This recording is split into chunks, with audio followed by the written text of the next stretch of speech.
Bəzən, müştərilərim olur ki, onlara satmaq istəmirəm. Mənə deyirlər ki, sən pul qazanmaq istəmirsən, yoxsa nə?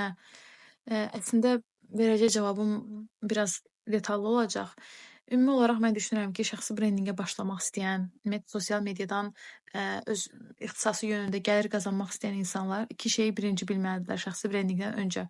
Özlərini tanımalıdırlar, məhsullarını yaxşı tanımalıdırlar və təbii ki, bunun üçün də hədəf kütləni tanımaq da gedir. Yəni bunu bilməyəndən sonra və yaxud da bunu tamamlamayandan sonra, işinə güvən olmayandan sonra sən nə qədər şəxsi brendinqlə məşğul olursansa ol, istədiyin nəticəni ala bilməyəcəksən. Ya bu insanlarda bunu görürəm ki, təkmilləşməyə ehtiyac var. Ya da görürəm ki, bu adam olsa hər şeyi bilir. Yəni bilir ki, paylaşmaq lazımdır, bilir ki, necə paylaşmaq lazımdır, estetik gözü var. Yəni o adamlara nəsə bir təlim lazım deyil də açıqcası. Olur ki, məsəl üçün bu adam sadəcə kamera qarşısına çıxmalıdır. Yəni kamera qorxusunu yenməlidir.